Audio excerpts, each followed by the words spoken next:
Olá pessoal, esta é a primeira videoaula do curso de História Profunda da Humanidade. Esta é uma matéria obrigatória do segundo período do curso de Licenciatura em História do IFMacaé.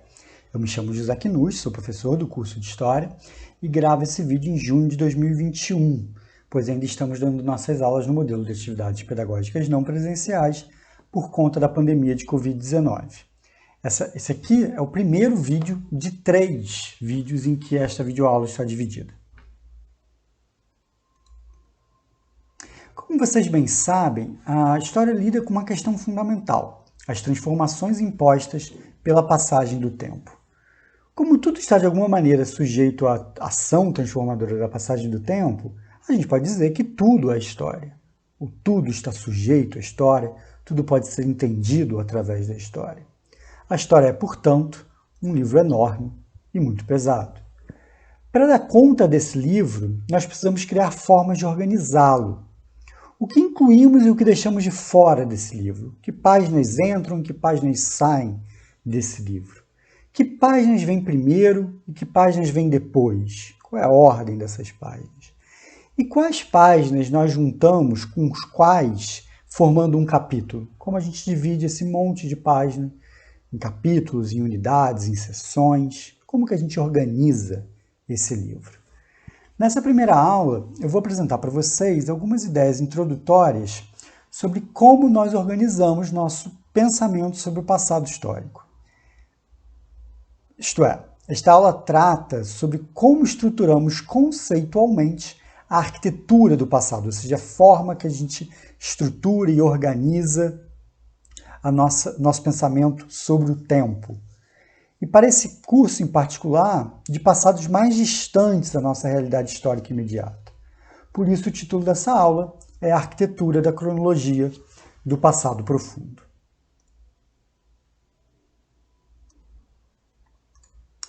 Sejam bem-vindos, pessoal. Bom, esse curso História Profunda da Humanidade tem um nome não muito usual, nada usual, na verdade, para uma matéria de um curso de História, de uma graduação em História. Até onde eu sei, nenhum curso de História, nenhuma graduação em História, tem uma matéria com nome sequer parecido com o nome dessa matéria.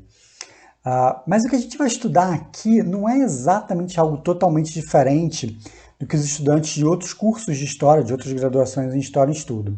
Ao final dessa aula, no final do terceiro vídeo dessa aula, eu vou apresentar para vocês, pontuar de maneira geral, fazer um voo panorâmico superficial sobre qual é a matéria, o conteúdo que a gente estuda ao longo do curso de História Profunda da Humanidade.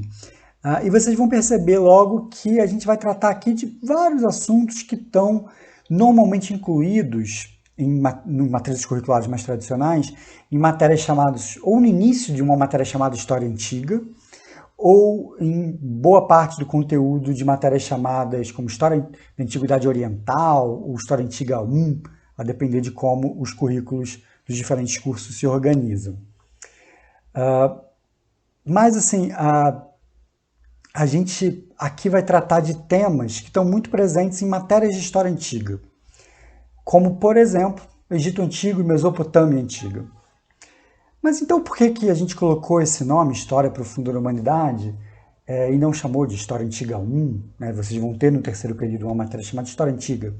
Por que a gente não chamou aquela outra História Antiga de História Antiga 2 e essa matéria aqui de História Antiga 1, ou História Antiga do Oriente aqui, História Antiga do Ocidente no terceiro período? Por que a gente não fez essa divisão mais tradicional e chamou essa primeira matéria de História Antiga de História Profunda da Humanidade? Bom, esse nome diferente foi a resposta que nós da equipe que organizamos o plano pedagógico de curso da proposta, né, de abertura do curso de História no IFMacaé, foi a resposta que a gente encontrou para uma série de problemas que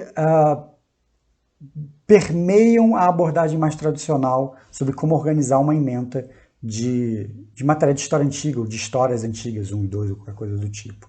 E isso foi, né, responsabilidade particularmente minha, porque eu que fui o responsável, enquanto professor de História Antiga e Medieval do curso, fui o responsável por escrever a ementa dessa matéria e, no final das contas, escolher esse nome. Por que, afinal de contas, esse nome, então? A gente vai falar bastante ao longo das nossas aulas como o termo oriental, de História da Antiguidade Oriental, História Antiga Oriental, História Antiga do Oriente, que algumas matérias têm, esse termo oriental tem vários problemas, a gente vai ver vários exemplos disso e entender isso ao longo das nossas aulas. Mas mesmo história antiga, que é um termo mais genérico que a gente vai usar para a matéria do terceiro período, tem lá seus problemas também, a gente vai falar desses problemas um pouco nessa matéria mesmo, nesse vídeo, e na próxima matéria também de história antiga a gente vai voltar a isso. Mas para entender que problemas são esses e da onde eu tirei esse termo história profunda, e depois ver o que a gente vai estudar nessa matéria propriamente dito, permita eu começar por uma questão mais concreta, mais cotidiana, sobre como a gente organiza a nossa percepção de tempo do passado, e aí depois a gente vê como que isso tem reflexos na forma como a gente pensa esses passados mais distantes, isso que a gente chama normalmente de história antiga. Bom, a gente vive no nosso cotidiano, na nossa vida, o tempo todo, transformações impostas pela passagem do tempo. A cada instante, nós mesmos e o mundo ao nosso redor está mudando, está se transformando em alguma medida, e a gente precisa pensar sobre isso para lidar com essas transformações, saber fazer diante de um mundo que se transforma, de nós mesmos que nos transformamos.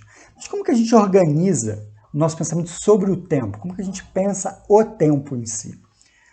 Bom, desde as sociedades mais antigas que a gente conhece, que a gente tem registros, sociedades diferentes organizaram formas de contar o tempo que foram, de uma maneira ou de outra, sintetizadas em versões, em formas variadas de organizar algum tipo de calendário.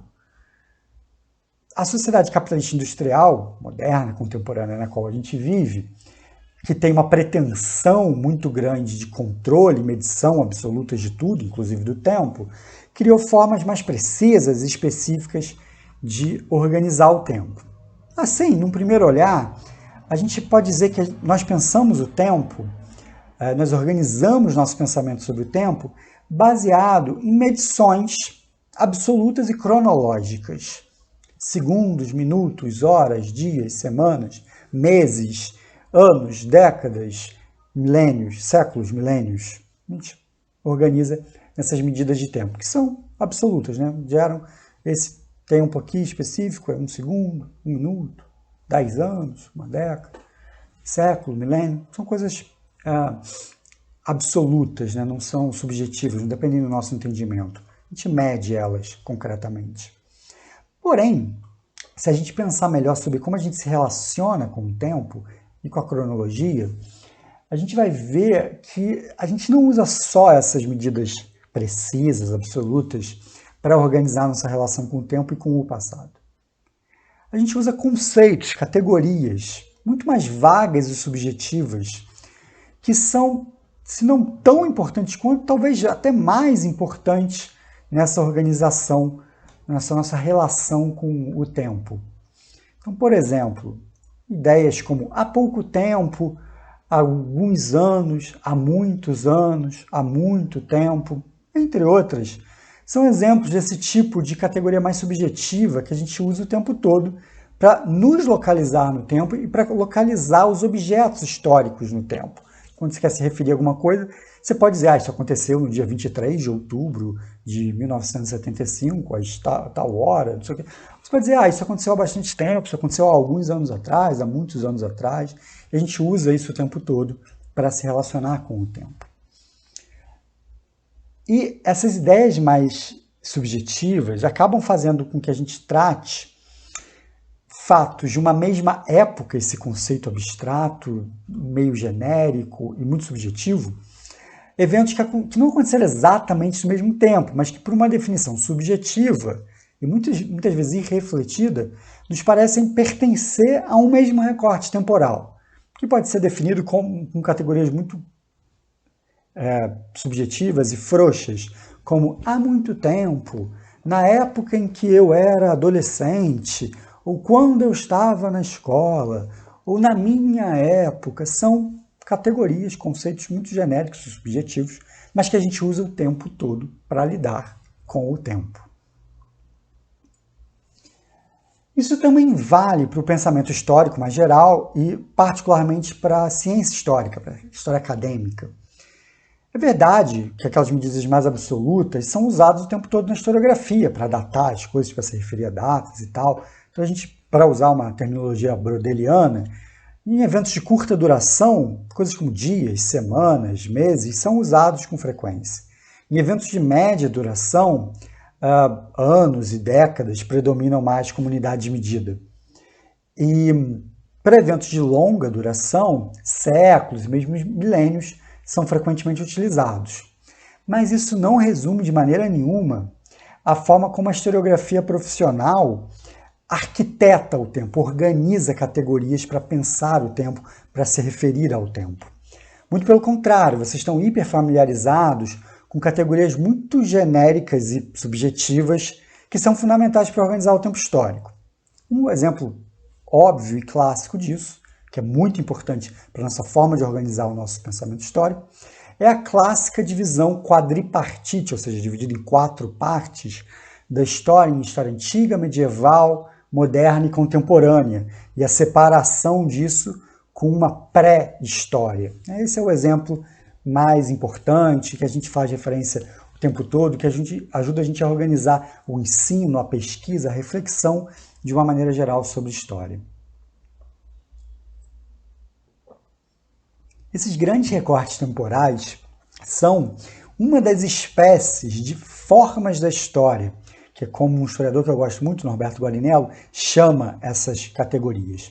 Não são só isso que são formas, tem outros tipos de forma, mas essas são um tipo muito importante de forma. Esses conceitos muito abertos, muito genéricos, muito amplos, de divisão cronológica. História antiga, história medieval, história moderna, história contemporânea, pré-história. Tudo isso são formas.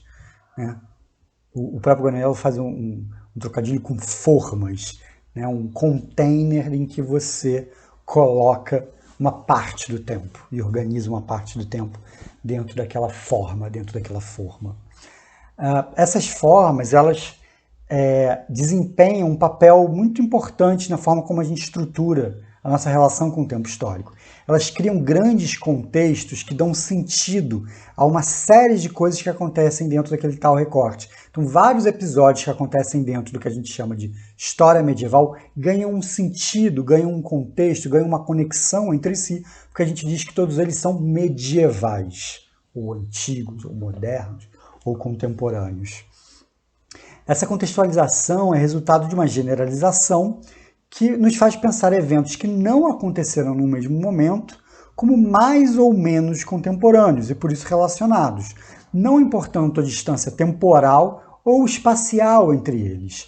Ou seja, essas formas, história antiga, medieval, moderna, contemporânea, desempenham um papel muito similar na estrutura do tempo histórico para o pensamento acadêmico, com aquilo que eu acabei de falar do nosso cotidiano, das ideias de na época tal, quando eu era não sei o quê, quando vivia não sei aonde. Essas categorias muito subjetivas e gerais acabam sendo organizadas para estruturar o nosso tempo. Permitam tentar mostrar isso de uma maneira um pouco mais visual, mostrando para vocês uma linha do tempo, para a gente refletir sobre como esse tipo de coisa acontece.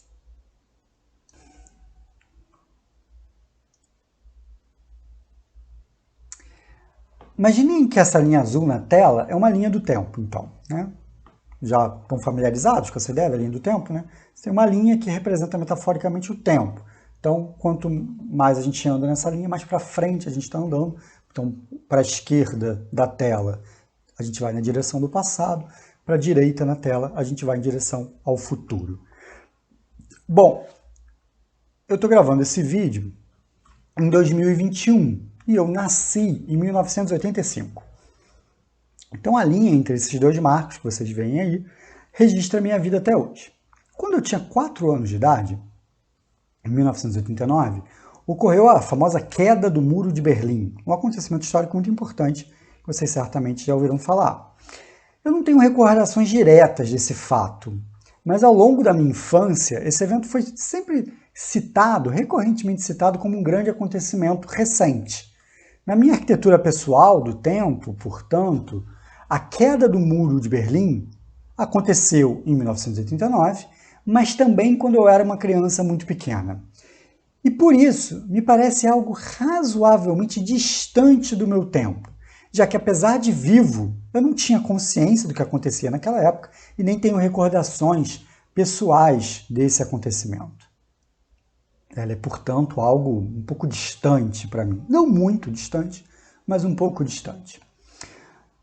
Poucos dias antes de eu fazer 16 anos, em 2001, ocorreu o atentado terrorista do 11 de setembro, outro fato histórico extremamente importante, famoso, que vocês certamente ouviram falar também. Eu sei precisar exatamente o momento em que eu fiquei sabendo do atentado e tenho uma recordação bem clara de passar aquele dia, aquele 11 de setembro de 2001, vendo o noticiário na TV.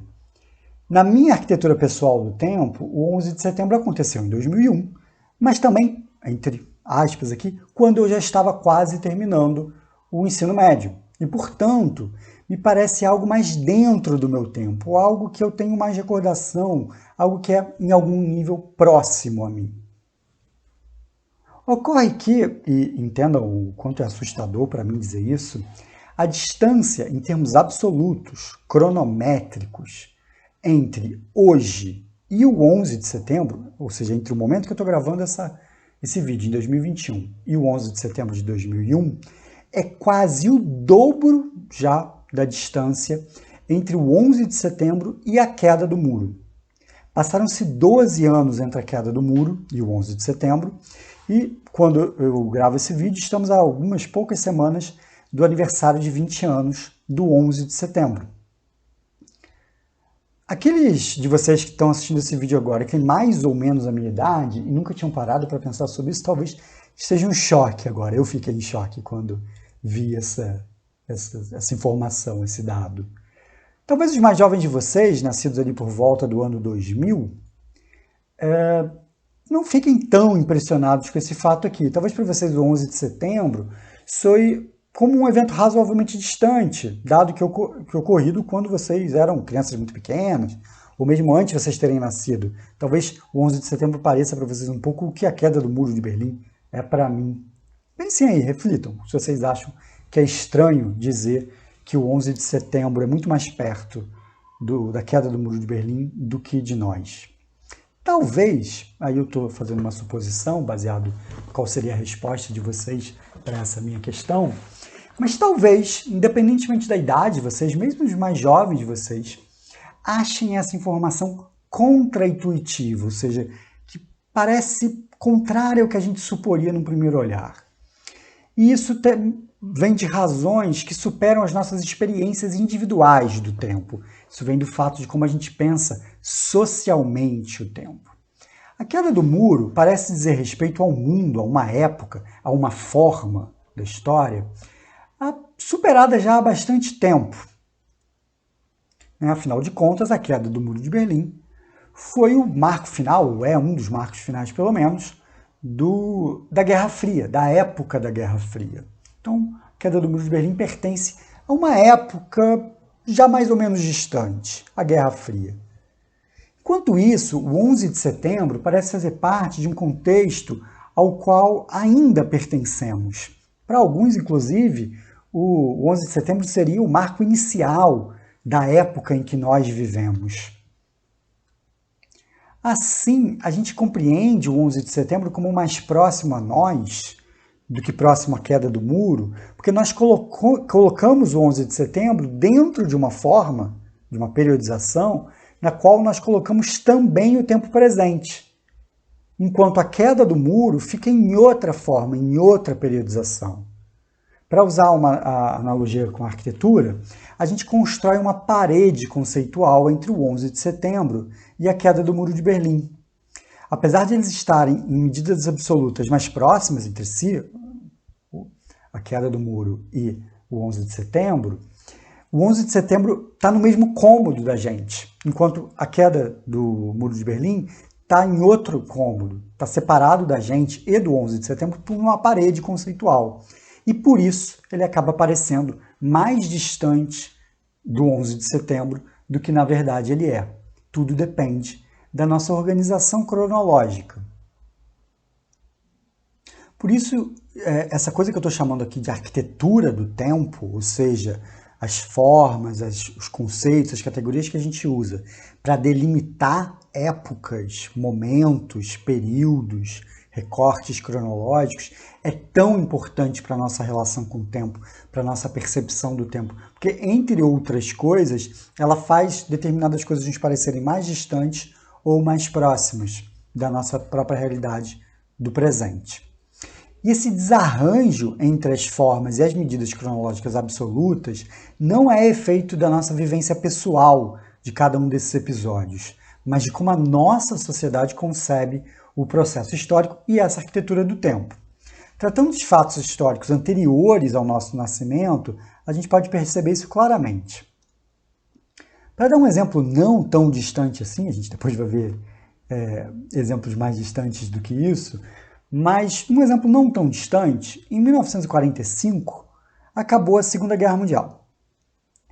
Um episódio central da história do século XX. O século que terminou nem tem tanto tempo assim, 20 anos que terminou, e no qual eu, e pelo menos alguns de vocês que estão me ouvindo agora nesse momento, nascemos. Em 1888, no já bastante distante século XIX, ocorreu a abolição da escravidão no Brasil. O último país das Américas a pôr fim à escravização de descendentes de africanos nas Américas.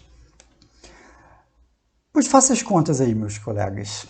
Alguém que vivenciou a Segunda Guerra Mundial em sua infância e ainda está vivo hoje, é mais velho do que alguém que tivesse vivenciado a abolição da escravidão já adolescente e ainda fosse vivo na época da Segunda Guerra Mundial.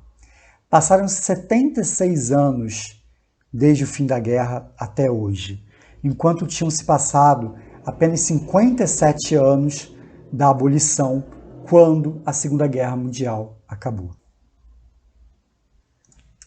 Repare que o elemento fundamental para entender a nossa confusa relação com a cronologia são justamente essas categorias mais subjetivas, essas formas que usamos para definir as épocas e como nós entendemos a relação dessas formas com o tempo presente. As formas que desempenham um papel mais estrutural no pensamento historiográfico e que têm um peso muito grande no pensamento histórico geral da nossa sociedade, por causa do uso sistemático delas no ensino de história, são aquelas da divisão cronológica quadripartite. A ideia de que podemos, ou até mesmo devemos, dividir a história em antiga, medieval, moderna e contemporânea, tem sua semente no Renascimento italiano, são eles que inventam a ideia de que existe uma antiguidade, que desde a antiguidade até a época deles houve uma idade média e que eles são os modernos.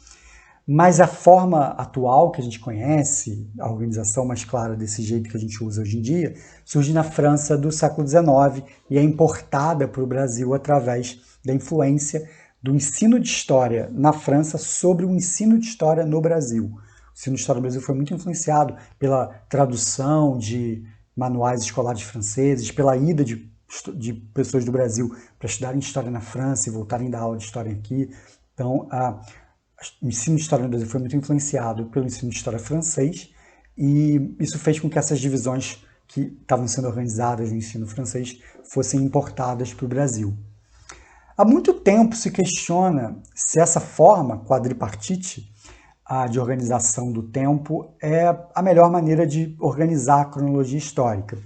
No Brasil, em particular, é muito importante a crítica justamente ao caráter eurocêntrico dessa divisão, já que ela usa, sobretudo, marcos da história europeia para fazer essa divisão, para definir cada uma das épocas, e essas épocas definidas por esses marcos europeus não são muito bem traduzíveis, elas não definem períodos muito coerentes para histórias não europeias, para histórias de outras regiões do mundo. Ao longo das nossas aulas todas, não só nesse curso aqui, mas em outros cursos que vocês vão ter ao longo da graduação em História, o problema do eurocentrismo dessas formas será bastante discutido. Mas nessa videoaula aqui, eu quero tratar de outro problema dessa divisão, que é a inconsistência cronológica e as miopias que essa divisão cronológica, que essa incongruência dessa divisão gera. Deixa eu voltar lá para a nossa linha do tempo para mostrar isso para vocês com mais calma e em escala.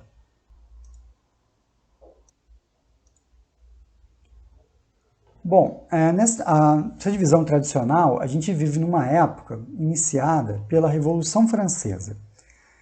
E como ela é a nossa época, a gente chama ela de Idade Contemporânea, porque é contemporânea a nós. A época anterior teria se iniciado em 1453, quando o Império Romano que resistia no Oriente, aquilo que a gente chama normalmente de Império Bizantino, foi aniquilado pela invasão dos turcos otomanos, que tomaram a capital, Constantinopla. Outros preferem usar a data da descoberta da América, que aconteceu 4 décadas mais tarde, mas isso não muda muito a imagem geral do que a gente chama, seguindo a tradição renascentista, de Idade Moderna. Esses são períodos mais ou menos coerentes para a história europeia e com alguma boa vontade para a história do mundo, já que delimitam justamente duas fases importantes para o processo de globalização. Caberia, bem verdade, discutir se essas datas, 1453, 1739, e os próprios marcos que são usados, a Revolução Francesa, a queda de Constantinopla, deveriam ser alterados se a gente levasse em consideração a história para além da Europa. Os marcos aí talvez sejam extremamente eurocêntricos, talvez outros marcos pudessem ser usados, ou marcos mais genéricos. Mas quando eu digo que ainda assim existe alguma coerência nessa divisão aqui, eu estou pensando, na verdade, no problema que as outras duas idades nos trazem. Em 476, o então imperador romano do Ocidente foi destronado. Essa data acabou sendo posteriormente entendida como marco da queda do Império Romano do Ocidente. Ela define, nessa divisão quadripartite tradicional, a passagem da Idade Antiga para a Idade Média.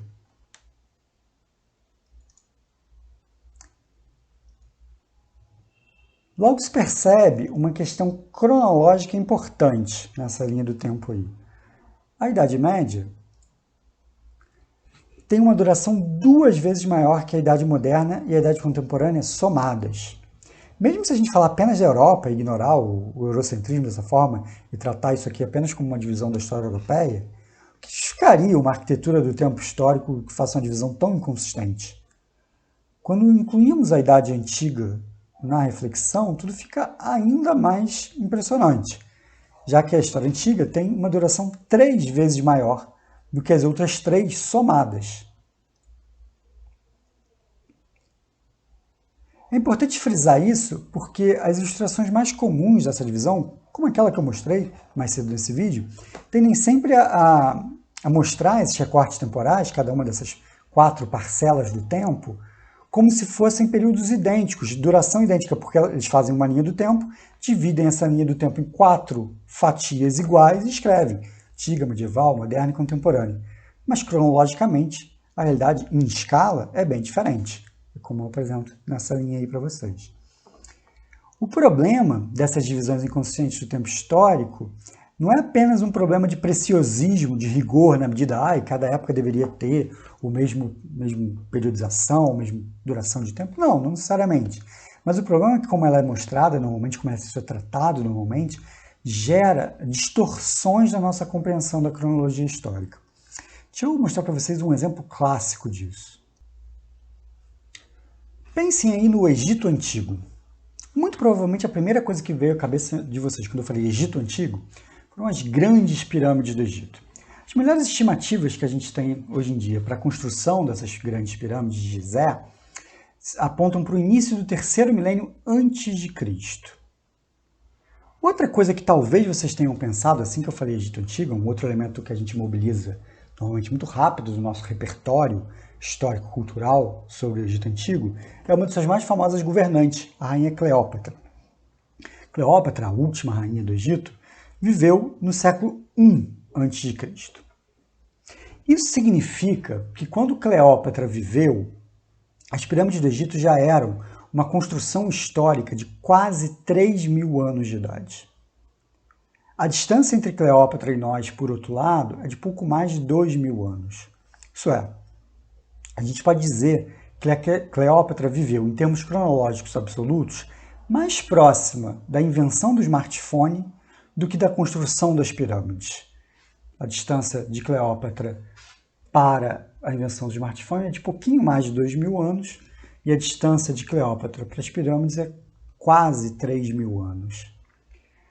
Quando a gente se vê diante dessa ideia, dessa informação, dessa linha do tempo que vocês estão vendo na imagem, isso parece completamente bizarro, completamente esquisito, completamente fora da realidade. Porque justamente a gente colapsa cronologicamente tanto as pirâmides quanto Cleópatra numa mesma época, o Egito Antigo. E essa época, o Egito Antigo, é incorporado numa forma à história antiga. Então a gente acaba tratando como se fossem coisas contemporâneas, coisas de uma mesma época. Por mais que a gente saiba que a pirâmide não foi exatamente construída na época da Cleópatra, a gente trata mais ou menos como se fosse uma mesma época. Mas não é, são épocas muito distantes, que são solapadas, são colapsadas pela essa divisão cronológica muito inconsistente. Como o próprio adjetivo indica, essa forma, história antiga, desempenha um papel específico na nossa arquitetura do tempo, o de início e de origem da história. Na divisão tradicional, o que vem antes é a pré-história. A historiografia tradicional do século XIX estabeleceu como ponto de corte da pré-história para a história, e a história começa com a história antiga, a invenção da escrita por volta de 4.000 anos antes de Cristo. É bem sabido que essa distinção se baseava na noção de que só era possível fazer história a partir de documentos escritos, que vocês viram já em introdução ao estudo da história. Uma ideia que se estabelece no século XIX por conta da busca por consolidar um campo profissional de atuação específica para os historiadores, que seriam, dentro dessa concepção do século XIX, aqueles que produzem história a partir da análise de documentos, e documentos entendidos, sobretudo, como textos escritos. Isso é muito falado, isso hoje é muito criticado, no sentido em que a gente reconhece que outros tipos de documentação histórica, de outros tipos de fontes históricas, nos permitem fazer pesquisa histórica também. A gente não depende de texto para fazer história, a gente é capaz de fazer história sem textos. Mas essa percepção de que a história começa por volta de 4.000 anos atrás, com a história antiga, essa percepção se mantém de que história é isso aqui, e o que veio antes é pré-história. Isso está ligado com uma coisa que se fala muito pouco. Essa divisão entre pré-história e história, usando a escrita como um elemento de divisor de águas, ela se encaixava também numa outra concepção tradicional de tempo que entendia que a história da humanidade tinha realmente se desenrolado apenas ao longo desses últimos 6.000 anos. Essa percepção era baseada numa certa interpretação cristã da Bíblia, que foi severamente desafiada ao longo do século XIX e XX. Então, para outros campos do conhecimento, a ideia de que o mundo tem apenas 6.000 anos é completamente superada. Mesmo para a história, a gente sabe que o mundo não tem 6.000 anos, mas a gente continua tratando como história apenas aquilo que aconteceu nesses últimos 6 anos, apenas o que aconteceu a partir do início do que a gente chama de história antiga. E a gente continua tratando o que veio antes como pré-história, como algo que não nos cabe, como algo que não nos interessa enquanto historiadores, como algo que é assunto para outro tipo de pesquisador estudar, paleontólogos, arqueólogos, o que seja, mas não para a gente. E isso é estranho. Por que a gente continua fazendo isso se a distinção entre documentos, né, essa coisa do só dá para fazer história com documento escrito, já caiu, a gente não concorda mais com isso. Vocês não vão achar nenhum historiador que vai dizer isso expressamente, não, só dá para fazer história com documento escrito. Isso é uma visão ultrapassada que ninguém defende mais. E a própria ideia de que o mundo tem 4.000 anos também, que o mundo tem 6.000 anos, desculpa, também não é mais defendida, né, de maneira geral, por nenhum historiador acadêmico sério. Por que a gente continua insistindo nessa visão de história baseada nessa divisão cronológica, história antiga, medieval, moderna, contemporânea, que data de 6.000 anos para cá? Da onde vem essa ideia de 6.000 anos e como que isso foi desconstruído ao longo do século XIX e XX, como que isso infelizmente não teve um impacto real sobre a historiografia, é o assunto da segunda parte dessa videoaula.